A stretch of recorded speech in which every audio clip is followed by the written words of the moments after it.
ginagawa po ng Special Action Force ang lahat ng mga makakaya namin para magampanan namin yung tungkulin namin dito. It is taking back the control of our penitentiaries. Our jails are not havens or sanctuaries for drug lords. That will never be a case during my watch. Beginning July 20, 2016, all the personnel of the NBP have been replaced by the elements of PNP Special Action Force, SAF, who have undergone intensive training in prison management. Our foremost objective is not only to curb but to totally eradicate all drug-related activities at the National Bilibid Prison. If we succeed, we will strike a major blow in the drug trade in the country, and that is indeed a big leap in our war on drugs.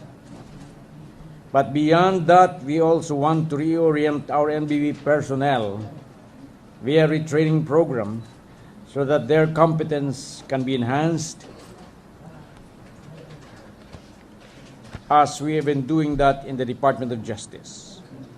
On July 21, 2016, the sins of the NBP were replicated in all the penal colonies in the country, like Sablayan, Iwahig, Zamboanga, among others. Oplan Digmaang Droga was envisioned to be applied on a nationwide basis. I am proud to report that in 1 week period, from July 20, 2016 to July 26, 2016, the search and seizure of the SAF at the NBP have yielded a total of 1,612,909 in cash, 80 bladed weapons, 12 ice picks, a caliber .38 pistol, 6 improvised shotguns, 152 cell phones, 62 mobile phone chargers, 6 sachets of suspected shabu, 1 plastic of suspected marijuana, 48 television sets, all of which are considered prohibited items. As a result, we at the DOJ are now studying the possible liabilities of the persons responsible for the proliferations of these items inside the NBP. Once we have determined their violations, you have my word that we will pursue them, to borrow the words of President Duterte, relentlessly. The hammer shall fall, and it shall fall mightily. There will be no sacred cows. This is just the first barrage of our war on drugs.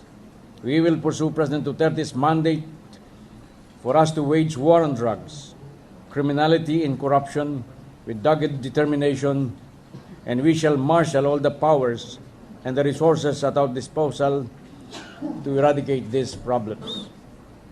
We will give no quarters, no chance for these evils to find a place to grow. It is high time that we take the fight to them. I asked everyone to pray for us, to be part of this fight between good and evil. Let us do it for our families and for the beautiful future of our country. Thank you. The Secretary is now open to entertain questions. You mentioned in the statement that DOJ is now studying the possible liability of the persons responsible dun sa proliferation of the items. Na-identify niyo na po kung sino po kasi nakailang galugad na rin po before. Yes, actually, during the initial search, they were accompanied by the SOCO, so that these items and the persons in possession would be properly identified. So may mga na-identify po mga... I think so, but the SOCO's report are not yet at hand. But I'm sure that they're still conducting forensic examinations on all the cell phones that they have confiscated. More than 162 of them. Sir, I suppose, Sir, I suppose the forensic examination of the cell phones is in line with your thrust to zero in on those responsible for the manufacture of drugs inside the NBP. Is there an update on that, sir, regarding the actual manufacture of drugs, especially shabu, inside the NBP? Actually, the latest is that they were looking for some tunnels yesterday, but still there is yet no positive results on that. So with respect to the manufacturer, we'll just go back on our former report that they were having this shabu by evaporating from the many amounts of bottled water from where the precipitate been found to be shabu and used by the inmates inside the penitentiary. So regarding the source of their supply of the raw materials, sir, the tracing is still ongoing, or do you have any update on that already? The supply of the raw materials. Well, the supply of the raw materials, I believe, came from many things. First, they very lax with respect to the visitation rights or visitation of the inmates by the relatives. They go as far as inside the cell of these prisoners with all the things they are bringing with them. So I think the source of these are from these people, as well as from the different vehicles of the NBP itself. But because of the strict implementation of the rules of the prison by the SAF, I believe that this has been temporarily stopped in the meantime. There are possible other sources. For example, some of the we have found out that some of the supposedly religious personnel who are conducting some preachings inside the Bilibid are conduits for bringing in drugs as well as prostitutes inside the Bilibid.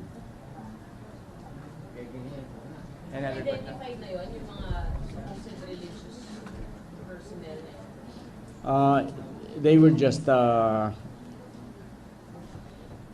was just informed by some of the Bilibid personnel.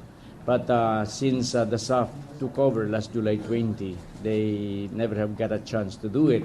That's why in the first day of the Digmaang DRUGA, there were so many misinformation, disinformation, in order to discredit the SAF. They were telling that they heard several gunshots inside, that the SAF troopers were abusive and physically hurting the inmates, that they've been using water hose against the inmates. As a matter of fact, this was even declared, or some of this news came from, destabilization came from the chaplain of the NBP in one of his press conferences. Sa labas ng gate, nasa mahigit 100 dalaw ang di pinapasok nasa Oplan Galugat. Reklamo ng ilan, mula sa 6 na oras, ginawa na lang 30 minuto ang dalaw sa mga preso simula kahapon. Paano namin makumusta, paano namin makausap ng maayos ang asawa namin sa ganong kaiksing panahon? Ayon kay Olaguer, nagsisimula na raw mag-organisa ang mga preso para ihayag ang kanilang hinaing at manawagan kay Pangulong Duterte. Sagot ng NBP, bahagi ito ng pansamantalang adjustment habang nililinis ang Bilibid.